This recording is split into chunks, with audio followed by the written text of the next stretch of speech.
Hello बच्चों, कल का हमारा जो टॉपिक था बच्चों वो कंसंट्रेशन टर्म चल रहा था। डाल दे डाल दे कॉन्सेंट्रेशन टर्म्स है। अच्छा, मैंने कल भी बताया था आपको कि कॉन्सेंट्रेशन का मतलब जो होता है ना, वो होता है कि अमाउंट ऑफ सॉल्यूट, कितना मात्रा है सॉल्यूट की किसी सॉल्यूशन में, उसको हम कंसंट्रेशन ही बोलते हैं। What do you mean by the concentration?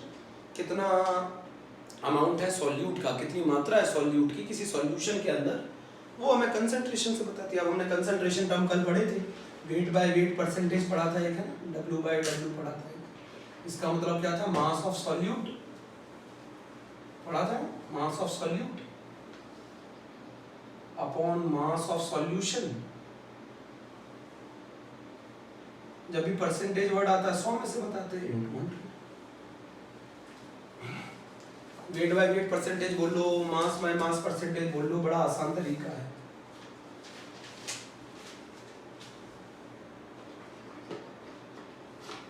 तो मास of solute upon mass of solution into 100, इसको बोला जाता है। जैसे मान लो, मैंने कल एक एग्जांपल भी बताया था कि अगर मान लो 20% aqueous solution of NaOH, aqueous solution of NaOH by mass लिखा हो, तो इसका मतलब है, बाय मास का मतलब समझ गए ना, किसी बोतल के ऊपर अगर हमारा 20% एक्वस सॉल्यूशन ऑफ NaOH लिखा हो बाय मास, बाय मास का मतलब है, या बाय वेट का मतलब है मास परसेंटेज।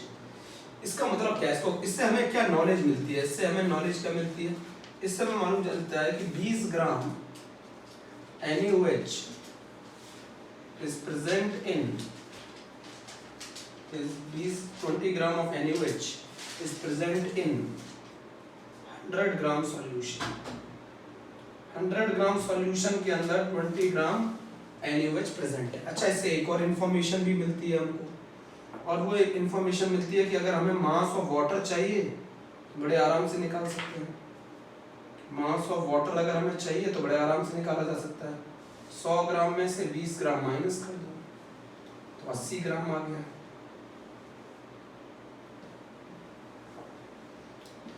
ठीक है, एग्जाम्पल 2 भी ले सकते हो, एक मैंने कल पढ़ाया था। An aqueous solution of glucose, an aqueous solution of glucose 15% by mass। अच्छा, मुझे एक चीज समझाओ, मुझे एक चीज समझाओ कि एक्वस का मतलब होता है सॉल्वेंट वाटर है। ये 15% बाय मास का क्या मतलब है? अगर मैं एक ग्लूकोज का एक्वस सॉल्यूशन बनाऊं तो ग्लूकोज सॉल्यूट है, तो ये इंफॉर्मेशन हमें देता है कि glucose 15 gram glucose 15 gram glucose is present in 100 gram solution. तो अच्छा, मुझे ये बताओ कि सॉल्वेंट का मास कितना होगा, मास ऑफ वाटर कितना होगा? तो मास ऑफ वाटर होगा 100 माइनस 15, 100 माइनस 15 मतलब 85 ग्राम। तो ये तो हमारा बहुत आसान परसेंटेज है, वेट बाय वेट परसेंटेज है। अच्छा, मैंने ये बताया था ये इसको किस कंसंट्रेशन टर्म में रखते हैं? अब wait by weight concentration term में रखते हैं, wait by weight concentration term में रखते हैं। और wait by weight concentration term में रखते हैं, समझ रहे हैं ना? Wait by weight concentration term आपको मैंने बताया था इज इंडिपेंडेंट ऑफ टेम्परेचर। अच्छा, ये क्यों इंडिपेंडेंट होते हैं टेम्परेचर के? Independent of temperature, independent of temperature क्यों होते हैं? Because mass is involved, because mass is involved, और मास इंडिपेंडेंट होता है टेम्परेचर के, because mass is involved and mass is independent of temperature, mass is independent of temperature, mass is independent of temperature, है ना?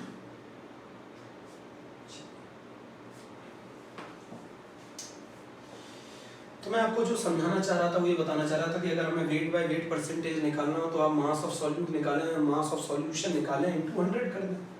ठीक है, जैसे एक एग्जांपल भी मैंने बता दिया, ये एग्जांपल नंबर 1 है, ये एग्जांपल नंबर 2 है। 20% अगर एक्वा सॉल्यूशन NaOH हो बाय मास, तो ये हमें क्या इन्फॉर्मेशन देता है? ये इन्फॉर्मेशन देता है कि 20 ग्राम NaOH प्रेजेंट है 100 ग्राम सॉल्यूशन में। ये भी मास है, ये भी मास है, मास में से मास माइनस किया जा सकता है, तो मास ऑफ वाटर कितना होगा? 100 माइनस 20 80 ग्राम। उसी तरीके से aqua solution of glucose 15% by mass, तो इसका मतलब क्या है? इस aqua solution of glucose 15% by mass का मतलब है 15 ग्राम ग्लूकोज प्रेजेंट है 100 ग्राम सॉल्यूशन में, तो बताओ मास ऑफ वाटर कितना होगा? 100 माइनस 15 85। तो ये दो इन्फॉर्मेशन हमें मिलती है। तो हमने पहला कंसंट्रेशन टर्म पढ़ा जिसको वेट बाय वेट परसेंटेज बोलते हैं या फिर मास परसेंटेज बोलते हैं, और उसके निकालने का तरीका बहुत आसान है। आप सॉल्यूट का मास निकाल लीजिए और उसको सॉल्यूशन के मास से डिवाइड कर दीजिए, इंटू 100 कर दीजिए। जब भी परसेंटेज में निकालना होगा मल्टीप्लाई करना पड़ेगा 100 से। हमने कंसंट्रेशन टर्म्स को दो पार्ट्स में डिवाइड किया था। एक कंसंट्रेशन टर्म को हम लोग कहते हैं वेट बाय वेट, और दूसरा कंसंट्रेशन टर्म को हम कहते हैं वेट बाय वॉल्यूम। बेटा वॉल्यूम जो है वो फंक्शन है टेम्परेचर का। अगर आप टेम्परेचर चेंज करोगे तो वॉल्यूम चेंज होगा, और अगर वॉल्यूम चेंज होगा तो कंसंट्रेशन टर्म जो वेट बाय वॉल्यूम है वो भी चेंज होगा। तो ये चीज़ आपको नोट करनी थी, समझना था। क्या ये एग्जांपल मैंने आपको दोबारा से पढ़ा दिया कि मास बाय मास परसेंटेज कैसे निकाला जाता है। एक और कंसंट्रेशन टर्म होता है। आज हम आपको बहुत सारे कंसंट्रेशन टर्म पढ़ने पड़ेंगे।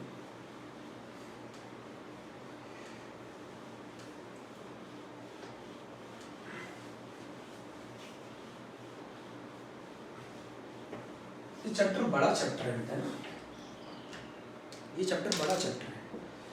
अब यहाँ से हमारा जो दूसरा कंसंट्रेशन टर्म है, सेकंड है, वो है weight by volume percentage. Weight by volume percentage बहुत आसान है निकालना। इसमें आप मास ऑफ सॉल्यूट ले लो ग्राम में, अगर आप मास को ग्राम में लोगे तो वॉल्यूम को ml में लेना पड़ेगा। आप नीचे ले लो volume of solution in ml और इन सेंटीमीटर क्यूब इंटू 100। तो ये weight by volume concentration term है। This is a temperature dependent है ये कंसंट्रेशन टर्म, टेम्परेचर डिपेंडेंट है। अच्छा, ये कंसंट्रेशन टर्म टेम्परेचर डिपेंडेंट क्यों है? बिकॉज वॉल्यूम जो है, volume is the function of temperature. Volume is the function of temperature. Volume is the function of temperature.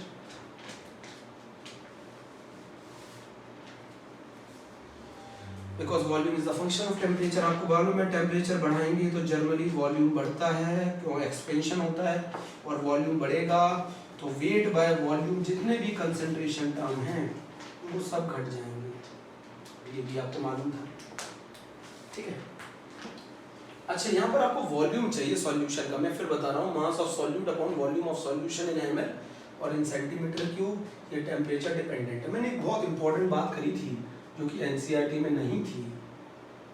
बहुत इंपॉर्टेंट बात की थी मैंने, और वो बहुत इंपॉर्टेंट बात ये थी कि अगर आप एक weight by weight concentration term को एक weight by weight concentration term में चेंज करेंगे तो there is no requirement of density of solution. इस केस में एक सेम सॉल्यूशन के लिए बात कर रहा हूं मैं, सेम सॉल्यूशन के लिए एक weight by weight concentration term को एक weight by weight concentration term में कन्वर्ट करेंगे, या फिर एक weight by volume concentration term को सेम सॉल्यूशन के वेट बाय वॉल्यूम दूसरे कॉन्सेंट्रेशन टर्म में कन्वर्ट करेंगे, तो density of solution is not required. Density of solution is not required. Density हमें सॉल्यूशन की नहीं रिक्वायर्ड नहीं। एक weight by weight concentration term को एक weight by volume concentration term में कन्वर्ट करेंगे, एक weight by weight concentration term को एक weight by weight concentration term में कन्वर्ट करेंगे सेम सॉल्यूशन के लिए, तो आपको डेंसिटी ऑफ सॉल्यूशन रिक्वायर्ड नहीं है। ये बहुत ही इंपॉर्टेंट बात है। मैंने आपको शुरुआत में बताया था कि कंसंट्रेशन टर्म को हम दो हिस्सों में डिवाइड कर लेते हैं। एक हिस्से को हम कहते हैं wait by weight concentration term, और दूसरे हिस्से को हम बोलते हैं wait by volume concentration term. Density of solution is not required. बहुत इंपॉर्टेंट बात है। अगर आपको समझ में आई हो तो मुझे जरूर बताइएगा। समझ में आया? अब यहीं पर मैं एक और चीज आपके लिए नोट करके लिख रहा हूं, और वो ये नोट करके कहानी जो है कि अगर एक weight by weight concentration term को अगर मैं एक weight by volume concentration term में कन्वर्ट करूंगा या इसका उल्टा करूंगा, सेम सॉल्यूशन के लिए बात हो रही है, एक weight by weight concentration term को एक weight by volume concentration term में कन्वर्ट करूंगा, तो आपको डेंसिटी ऑफ सॉल्यूशन रिक्वायर्ड है, डेंसिटी ऑफ सॉल्यूशन रिक्वायर्ड है। डेंसिटी ऑफ सॉल्यूशन रिक्वायर्ड है।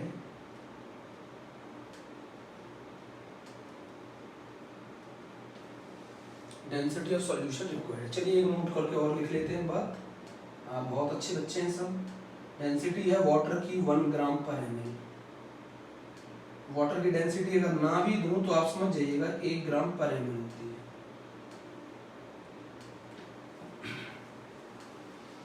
सॉल्यूशन की डेंसिटी क्वेश्चन में गिवन होगी, तो ये एक फॉर्मूला हम लोगों ने और सीख लिया है। तो दूसरा हमारा कॉन्सेंट्रेशन टर्म हो गया, और दूसरा हमारा कॉन्सेंट्रेशन टर्म कौन सा हो गया? एक weight by volume concentration term. ठीक है, बात करते हैं बहुत इंपॉर्टेंट सी, और वो ये बात है, मतलब अगर हम एक एग्जांपल की बात करें तो 8% wait by volume aqua solution of acetic acid. अगर हमें क्वेश्चन में ऐसे दे दिया जाए, एसिटिक एसिड का एक एक्वा सॉल्यूशन है जिसका परसेंटेज कितना है? 8% वेट बाय वॉल्यूम। ठीक है, अच्छा ये हमें क्या इंफॉर्मेशन देता है समझने की कोशिश करते हैं। ये 8% wait by volume aqua solution of acetic acid हमें क्या इंफॉर्मेशन देता है, हम समझने की कोशिश करते हैं। ये इंफॉर्मेशन हमें ये देता है 8 ग्राम एसिटिक एसिड। मैंने क्या बताया था? मास परसेंटेज में मास लिया जाता है सॉल्यूट का। एक्वा सॉल्यूशन एसिटिक एसिड का है, तो एसिटिक एसिड हमारा सॉल्यूट है। तो 8 gram acetic acid is present in 8 gram acetic acid is present in 100 ml solution. अब बच्चों मेरे को इस क्वेश्चन है, आप ये मुझे बताइए, इस केस में जो सॉल्वेंट का मास है वो हम 92 नहीं ले सकते। 92 ग्राम सॉल्वेंट का मास नहीं ले सकते आप। कल मैंने ये बताया था आपको, 92 ग्राम आप सॉल्वेंट का मास नहीं ले सकते, क्योंकि ये ml में और ये ग्राम में है, तो आप ml और ग्राम को माइनस तो नहीं कर सकते। तो इस केस में अगर आप सॉल्वेंट का मास पता लगाना चाहते हैं तो डेंसिटी ऑफ सॉल्यूशन रिक्वायर्ड होगी। इस केस में अगर आप सॉल्वेंट का मास पता लगाना चाहते हैं तो आपको डेंसिटी ऑफ सॉल्यूशन रिक्वायर्ड होगी। If you want to calculate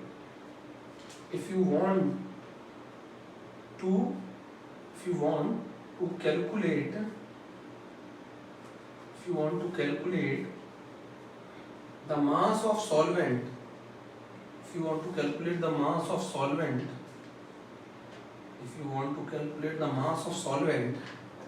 the density of solution is required.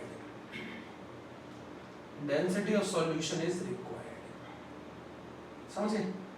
मतलब अगर इस क्वेश्चन में आपको मास निकालना था सॉल्वेंट का, तो आपको डेंसिटी रिक्वायर्ड थी सॉल्यूशन की।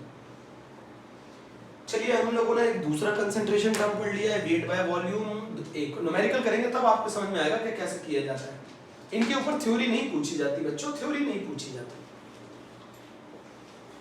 इसके ऊपर थ्योरी नहीं पूछी जाती है बच्चों, इसके ऊपर थ्योरी नहीं पूछी जाती। अब हमारा तीसरा कॉन्सेंट्रेशन टर्म आ गया, अब हमारा एक और तीसरा कॉन्सेंट्रेशन टर्म आ गया, और वो तीसरा कॉन्सेंट्रेशन टर्म है, कम पूछा जाता है बट स्कूल एनसीईआरटी में मेंशन नहीं है, और उसको कहते हैं स्ट्रेंथ। स्ट्रेंथ को निकाला जाता है ग्राम पर लीटर में। किसी भी सॉल्यूशन की स्ट्रेंथ क्या होती है? तीसरा कंसंट्रेशन टर्म है, किसी भी सॉल्यूशन की स्ट्रेंथ क्या होती है? मास ऑफ सॉल्यूट इन ग्राम,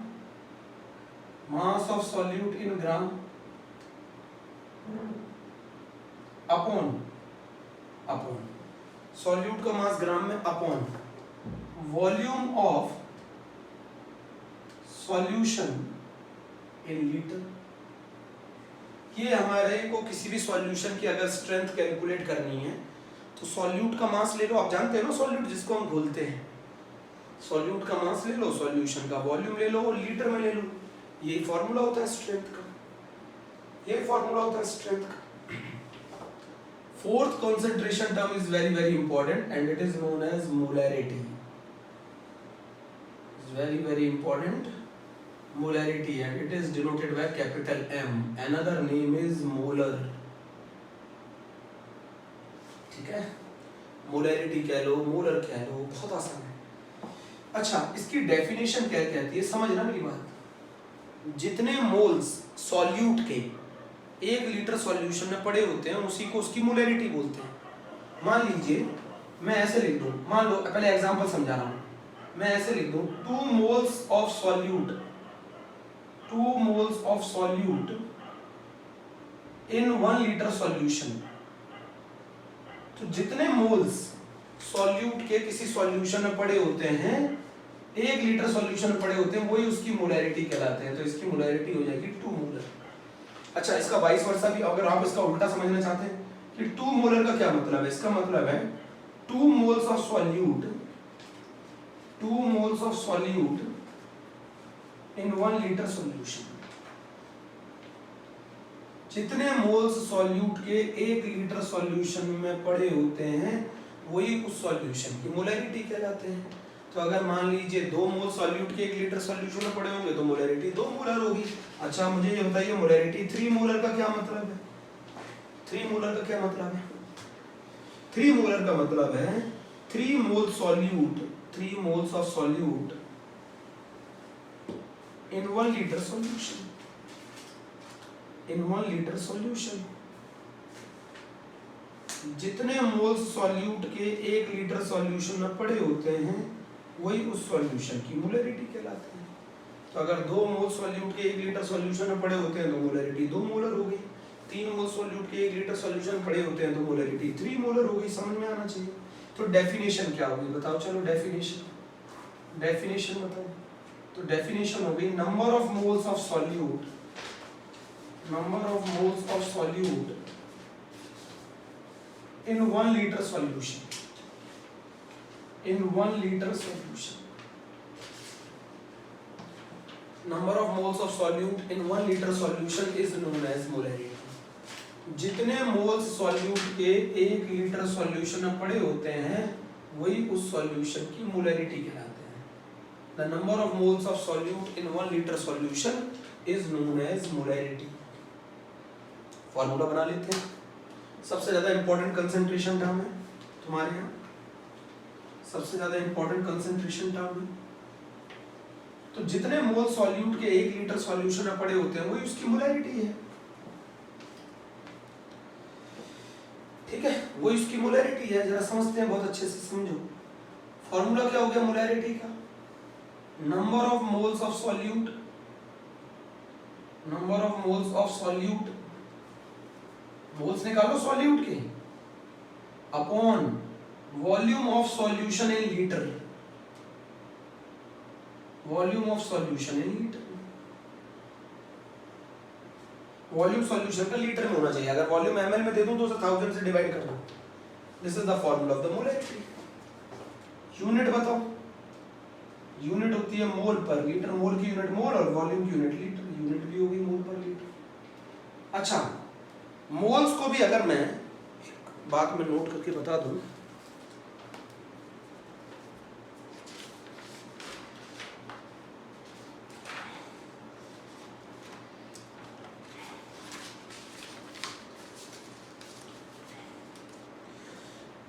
बेटा इसको बताऊं, मोल्स को भी मास का रिप्रेजेंटेशन मान सकते हैं। मोल्स भी एक तरीके से मास ही तो है। अरे भाई, मोल्स को मास का रिप्रेजेंटेशन मान सकते हैं, मोल्स को मास का रिप्रेजेंटेशन मान सकते हैं।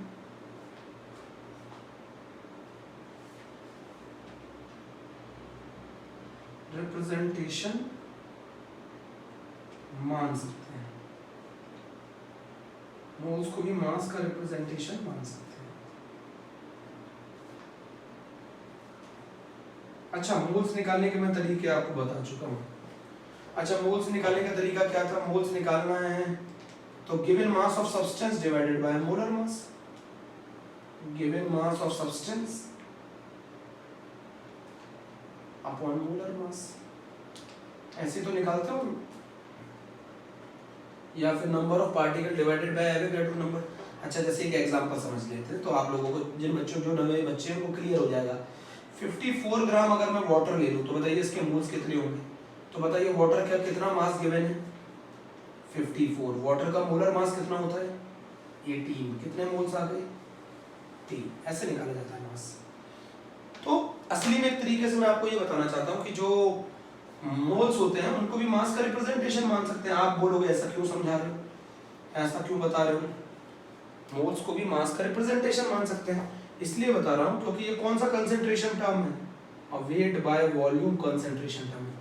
आप बोलोगे वेट, वेट का मतलब मोल्स को भी वेट का ही मान सकते हैं, मोल्स को भी वेट का ही रिप्रेजेंटेशन मान सकते हैं। तो ये कौन सा कंसेंट्रेशन टर्म है? वॉल्यूम आ रहा है ना, तो ये weight by volume concentration term है। Weight by volume concentration term है, इसका मतलब ये टेम्परेचर डिपेंडेंट होती है, टेम्परेचर डिपेंडेंट होती है, मोलैरिटी टेम्परेचर डिपेंडेंट होती है। अरे भाई, मोल्स तो मास का ही रिप्रेजेंटेशन है, टेम्परेचर डिपेंडेंट होती है मोलैरिटी। तो अगर टेम्परेचर बढ़ाओगे तो वॉल्यूम बढ़ेगा। क्यों बढ़ेगा? एक्सपेंशन बढ़ेगा तो वॉल्यूम बढ़ेगा, एक्सपेंशन होगा तो वॉल्यूम बढ़ेगा, वॉल्यूम बढ़ेगा तो मोलैरिटी घटेगी। जितने भी कॉन्सेंट्रेशन टर्म जो वेट बाय वॉल्यूम होते हैं वो टेम्परेचर बढ़ाने पर वॉल्यूम बढ़ेगा, वॉल्यूम बढ़ेगा तो मोलैरिटी घटेगी। तो एक और कंसंट्रेशन टर्म है मोलैरिटी बराबर number of moles of solute upon volume of solution in litre, unit होती है मोल पर लीटर। मोल्स को मास का रिप्रेजेंटेशन मान सकते हैं। टेम्परेचर डिपेंडेंट करती है, टेम्परेचर बढ़ाने पे वॉल्यूम बढ़ेगा, वॉल्यूम बढ़ेगा तो मोलैरिटी घटेगी। चलिए नोट कर लीजिए, फिर आगे चलते हैं, फिर आगे चलते हैं, फिर आगे चलते हैं। फिर क्वेश्चन कर रहे हैं, बहुत अच्छे अच्छे क्वेश्चन ही करने होते हैं, इसमें थ्योरी जरूर करनी होती है। हर बच्चे को मालूम है जितने मोल सॉल्यूट के 1 लीटर सॉल्यूशन में पड़े होते हैं वही उसकी मोलैरिटी होते हैं। अगर 2 मोल्स पड़े होंगे 1 लीटर में तो उसकी मोलैरिटी 2 मोलर होंगे। 1 लीटर में 3 मोल्स पड़े होंगे तो मोलैरिटी 3 मोलर होगी। 1 लीटर में 4 मोल्स पड़े होंगे तो मोलैरिटी 4 मोलर होगी। बच्चों, 11th वाले बच्चों से रिक्वेस्ट है, देखो मैं आपको जानता नहीं हूँ उतना, तो आप मुझसे कनेक्टिविटी तो मेंटेन करें, कनेक्ट तो होइए। आप मुझे ये बताइए सर हमने कितना पढ़ लिया है, कितने वीडियोस रह गए हैं, क्या मैं अगला वीडियो डालूं या नहीं डालूं? आपको ये कनेक्ट करना पड़ेगा। आप लोग कनेक्ट है नहीं, मैं बच्चों के नाम नहीं जानता एक दो के छोड़ के, तो बच्चों आपको कनेक्ट होना पड़ेगा। कुछ बच्चे बहुत अच्छा काम करते हैं, कुछ बच्चे बहुत अच्छा काम करते हैं, सही है? तो मैं तो आपको बिल्कुल बेसिक से पढ़ा रहा हूँ।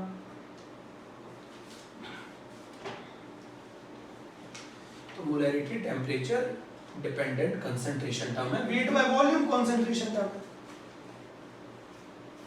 याद रहेगा? अच्छा, एक चीज और लिख लो इसमें, अच्छे से लिखो। बच्चों मेरे पास डिजिटल बोर्ड तो नहीं है, फिर भी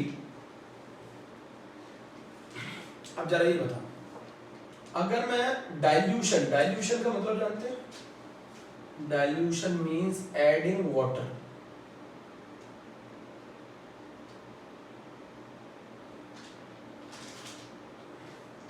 जैसे समझें,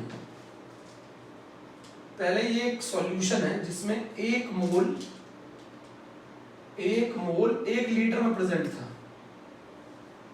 1 मोल 1 लीटर में प्रेजेंट था, सॉल्यूट का 1 मोल। आपने इसमें वाटर ऐड कर दिया 1 litre water, 1 litre water add कर दिया, तो मोल्स पे तो कोई फर्क नहीं पड़ेगा, अभी भी मोल्स कितने रहेंगे? सॉल्यूट के मोल्स अभी भी कितने रहेंगे? 1 मोल। सॉल्यूट के मोल्स अभी भी 1 मोल है, बट वॉल्यूम कितना हो जाएगा? 2 लीटर। वॉल्यूम 2 लीटर हो गया ना। तो डाइल्यूशन करने पर, डाइल्यूशन का मतलब होता है एडिंग वाटर। डाइल्यूशन करने पर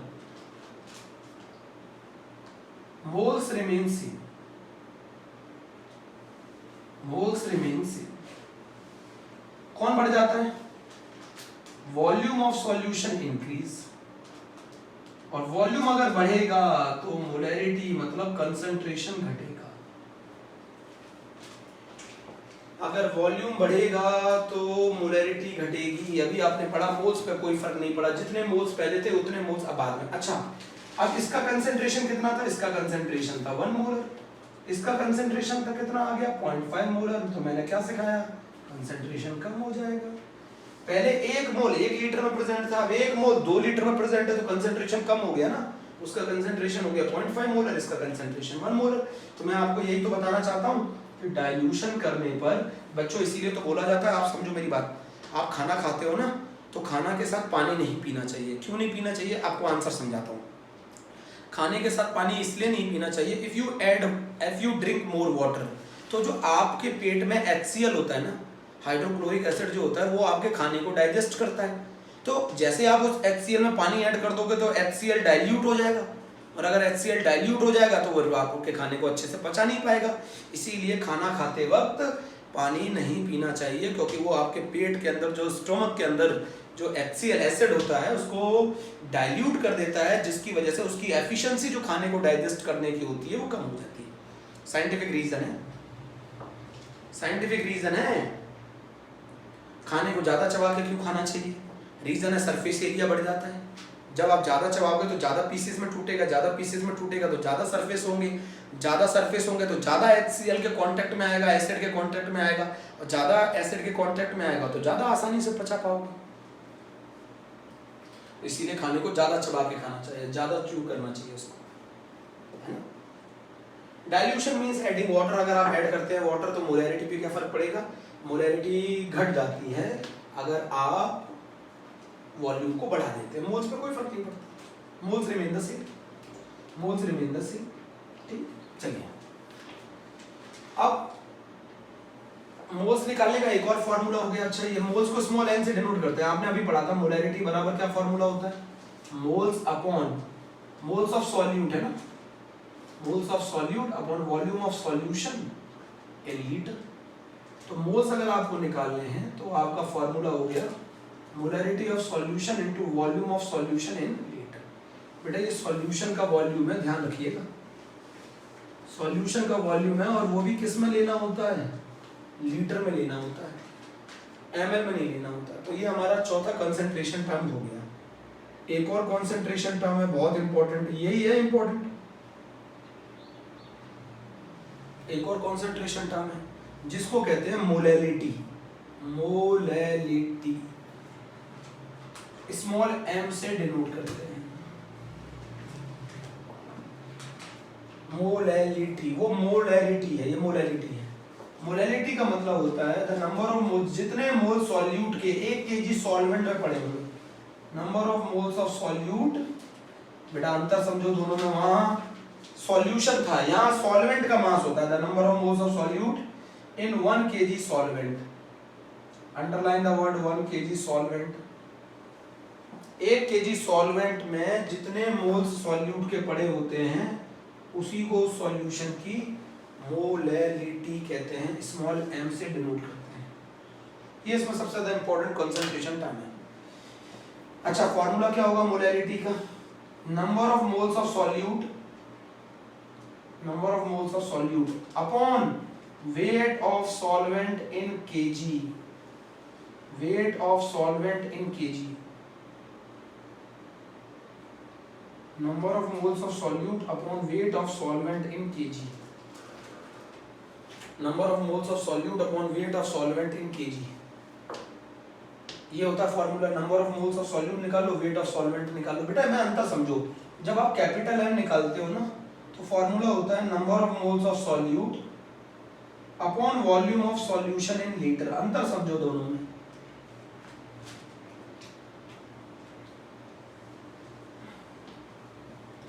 इसमें moles of solute upon weight of solvent in KG होता है, इसमें moles of solute upon volume of solution in litre होता है। तो ये मोलैरिटी होती है, ये मोलैरिटी होती है, इसकी यूनिट जो होती है वो मोल पर केजी होती है, इसकी जो यूनिट होती है वो मोल पर लीटर होती है। सही है, ये कैसा कॉन्सेंट्रेशन टर्म है, ये weight by weight concentration term है। ये कैसा कॉन्सेंट्रेशन टर्म है, एक weight by volume concentration term है। अब आपको समझाता हूँ, मान लो अगर किसी सॉल्यूशन की मोलैलिटी दे रखी हो और उसे मोलैलिटी में कन्वर्ट करना हो, तो wait by weight concentration term को वेट बाय वॉल्यूम में कन्वर्ट करोगे तो डेंसिटी के बिना नहीं हो पाएगा। इसको डेंसिटी ऑफ सॉल्यूशन रिक्वायर्ड होगी, density of solution is required. समझो, एक वेट बाय वेट, ये वेट बाय, मैंने बोला था moles is also the expression of mass, moles नीचे भी मास ऊपर भी मास, तो ये weight by weight concentration term है, ये weight by volume concentration term है। एक weight by weight concentration term को एक weight by volume concentration term में कन्वर्ट करोगे तो डेंसिटी ऑफ सॉल्यूशन रिक्वायर्ड होगी। विदाउट डेंसिटी ऑफ सॉल्यूशन आप ऐसा कन्वर्ट नहीं कर सकते। दूसरा, ये टेम्परेचर इंडिपेंडेंट होता है मोलैलिटी, ये टेम्परेचर इंडिपेंडेंट होता है। क्यों होता है टेम्परेचर इंडिपेंडेंट? क्योंकि मास वाला कंसंट्रेशन टर्म है, weight by weight concentration term है। ये क्या होता है? ये टेम्परेचर डिपेंडेंट होता है क्योंकि ये weight by volume concentration term है, टेम्परेचर डिपेंडेंट। आप इतना सब नोट किया करो, टेम्परेचर डिपेंडेंट नोट करो, मोलैलिटी और इमोलैलिटी। तो जब भी आपको किसी सॉल्यूशन की मोलैलिटी दी जाए, मोलैलिटी में कन्वर्ट करना हो, या फिर मोलैलिटी दे दी जाए, मोलैलिटी में कन्वर्ट करना हो, इसको इसमें कन्वर्ट करना हो, इसको इसमें कन्वर्ट करना हो, आपको डेंसिटी ऑलवेज रिक्वायर्ड होगी। चलिए इतना बात कर लेते हैं, नोट कर इतना।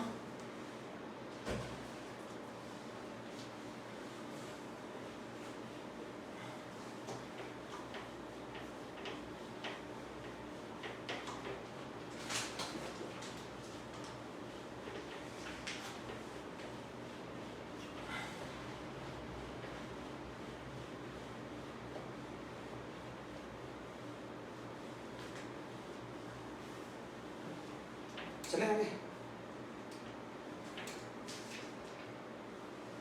अच्छा, कहीं मोलैरिटी 1 मोलर दे दी जाए, 1 मोलर, 0.1 मोलर को कहा जाता है डेसीमोलर। अगर मैं डेसीमोलर दे दूं ना तो समझ जाइएगा मोलैरिटी है 0.1 मोलर। अगर मैं आपको मोलैरिटी दे दूं 0.01 मोलर तो इसको बोलते हैं सेंटीमोलर। अरे बिल्कुल मीटर जैसा होता है, सेंटीमोलर। अगर मैं मोलैरिटी आपको 0.1 मोलर दे दूं तो इट मींस डेसीमोलर। अगर मैं मोलैरिटी आपको 0.01 मोलर दे दूं तो सेंटीमोलर। अगर मैं मोलैरिटी आपको 10 मोलर दे दूं तो इसका मतलब डेकामोलर।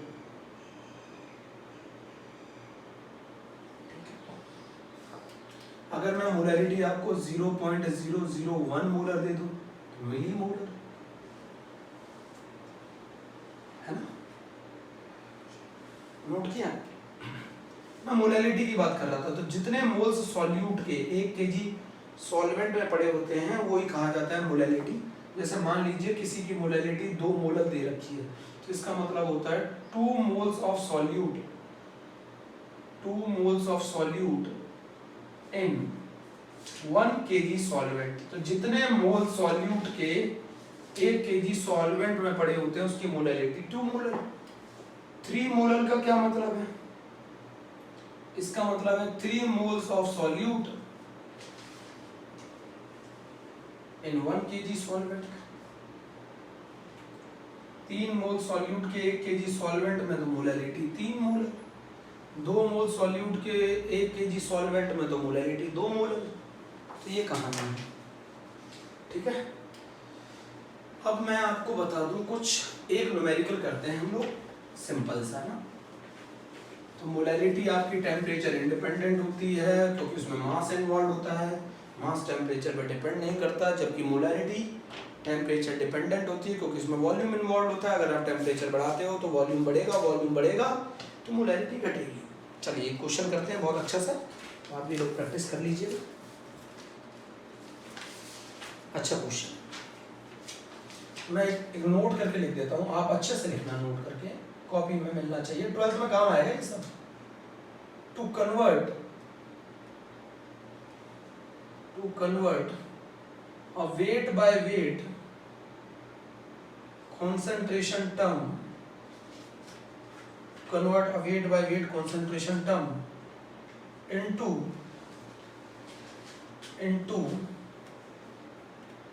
a weight by volume concentration term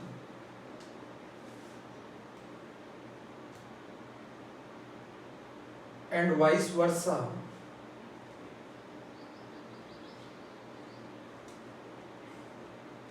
we need density of solution.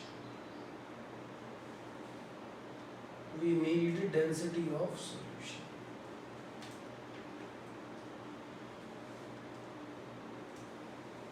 इसको लिख लो। एक weight by weight concentration term को, सेम सॉल्यूशन के लिए बात हो रही है, पता चले अलग अलग सॉल्यूशन के लिए नहीं। अगर एक सेम सॉल्यूशन का weight by weight concentration term दे दिया जाए और उसे वेट बाय वॉल्यूम में कन्वर्ट करना हो, we require density. But same solution का अगर weight by weight concentration term को वेट बाय वेट में कन्वर्ट करना हो तो वी डोंट नीड डेंसिटी।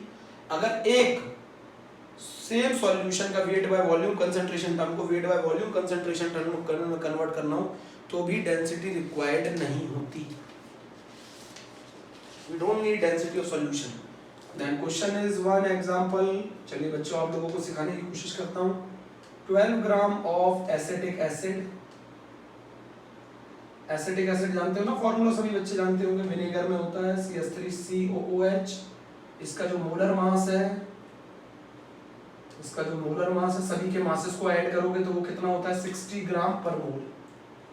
ये सब इसका गिवन है।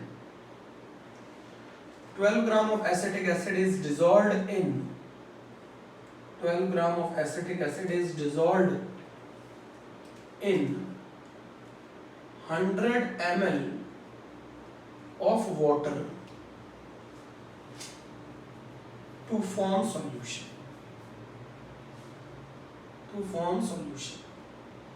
Density of water अगर आपको given ना हो तो आपको अपनी तरफ से लेनी होती है 1 gram per ml and density of solution is 1.1 gram per ml। तो पहले क्या निकालना है? पहले निकालना है वेट बाय वेट परसेंटेज, एक। दूसरे नंबर पे निकालना है एक वेट बाय वॉल्यूम परसेंटेज, 2। तीसरे नंबर पे निकालना है मोलरिटी ऑफ द सॉल्यूशन। ये 3 चीजें आपको निकालनी है। क्वेश्चन करें, कैलकुलेशन मैं नहीं करूंगा, वो आपको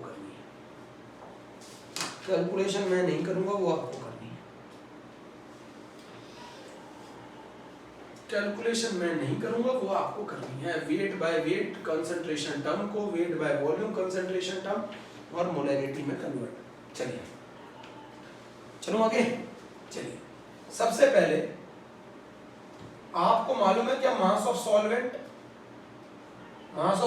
मालूम है? मास ऑफ वाटर, सॉल्वेंट कौन है? वाटर। क्या आपको उसका मास मालूम है? नहीं मालूम है। 100 ml वॉल्यूम दे रखा है, वाटर का वॉल्यूम दे रखा है, तो वॉल्यूम को डेंसिटी से मल्टीप्लाई कर दो। कितनी है density? Volume into density mass होता है। तो ये आ गया आपका मास, वाटर का मास आ गया 100 ग्राम। वाटर का मास मिल गया।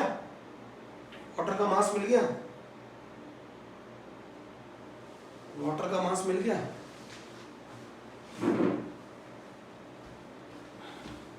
एक मिनट बच्चों।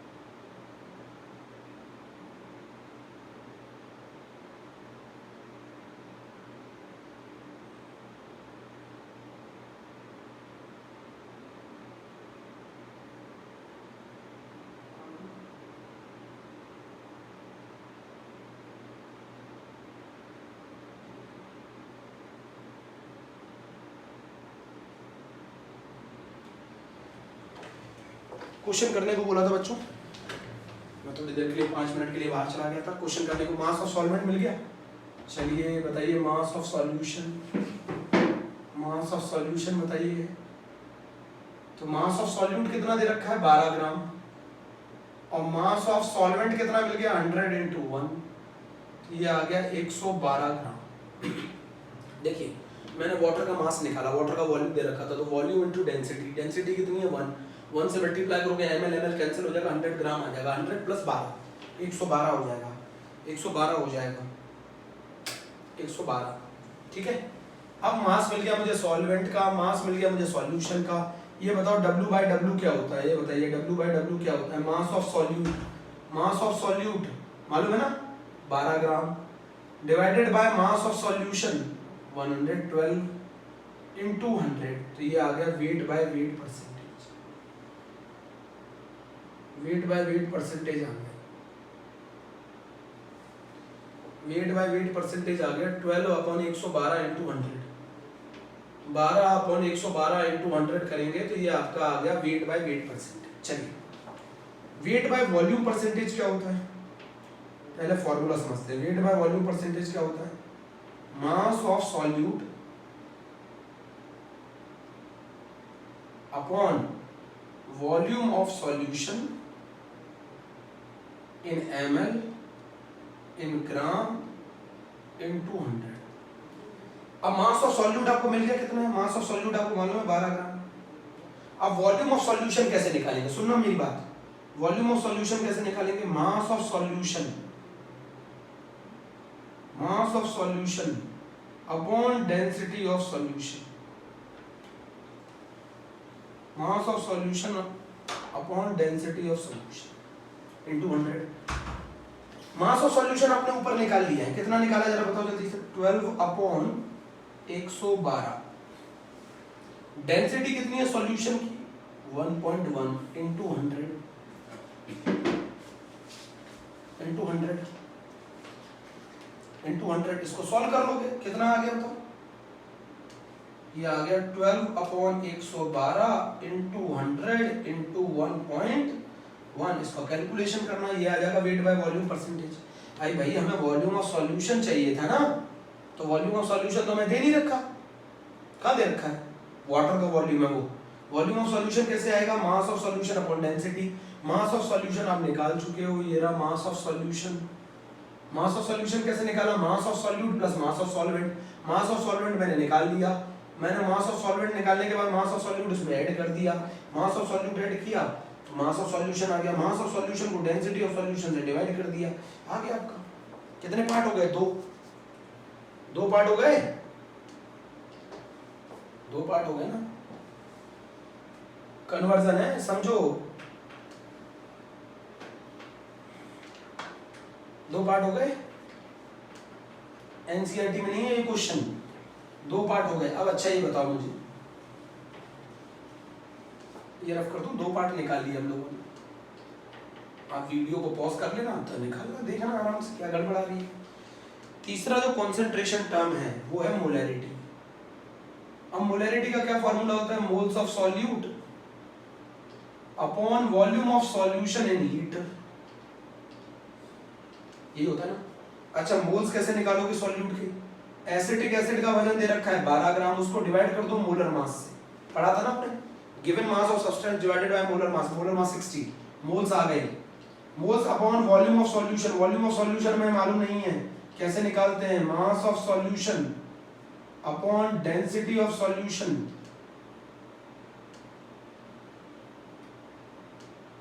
निकालते हैं। अब मास ऑफ सॉल्यूशन आप लोगों ने निकाल लिया था अभी, बताओ जल्दी से बताओ, 12/60 मास ऑफ सॉल्यूशन कितना निकाला था 112 ग्राम, डेंसिटी कितनी है 1.1 ग्राम पर ml, ग्राम ग्राम कैंसिल, वॉल्यूम आ गया ml में, कितना आ गया जरा जल्दी बताओ, ये आ गया 12/60 और ये आ गया 112/1.1,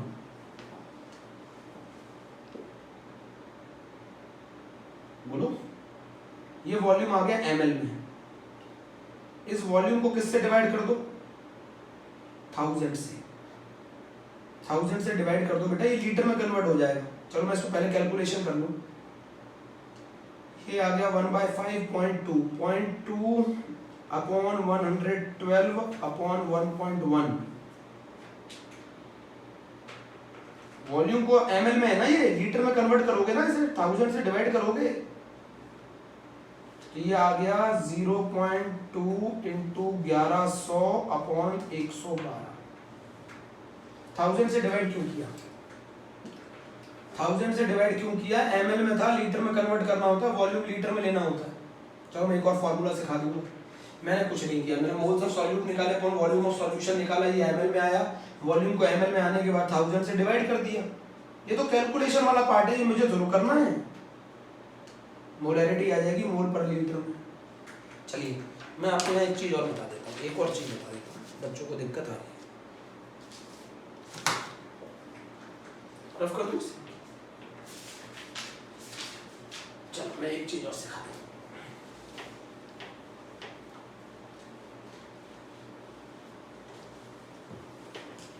अगर मान लो आपका वॉल्यूम ml में, अगर आपका वॉल्यूम ml में आ जाए, लीटर में, ये फॉर्मूला होता है मोलैरिटी का। मोलैरिटी का फॉर्मूला ये होता है, और एक होता है formula number of moles of solute. मान लो आपका मैं वॉल्यूम ml में दे दूं, सॉल्यूशन का वॉल्यूम ml में दे दूं, तो आप इसे किससे डिवाइड करेंगे? 1000 से डिवाइड करेंगे। क्यों करेंगे 1000 से डिवाइड? ताकि ये लीटर में कन्वर्ट हो जाए। तो क्या मैं इस 1000 को ऊपर पहुंचा दूं? Number of moles of solute upon volume of solution in ml into 1000। अच्छा ये 1000 ये बताता है कि आपने वॉल्यूम को लीटर में कन्वर्ट कर दिया है। ये 1000 ये बताता है कि आपने वॉल्यूम को लीटर में कन्वर्ट कर दिया है। ये 1000 मैंने यहाँ डिवाइड ना करके ऊपर पहुंचा दिया, ये 1000, समझ गए? तो अगर आपको इसमें आपको अलग से कन्वर्ट करने की कोई आवश्यकता नहीं है, ये 1000 यही बताता है कि आपने वॉल्यूम को लीटर में कन्वर्ट कर दिया। अच्छा अब मैं इस क्वेश्चन को बता रहा था दोबारा से। तो मोलैरिटी क्या थी? मोलैरिटी थी 12/60। ये तो आ गया moles of solute. Moles of solute. Volume कैसे निकालेंगे? Mass of solution upon density.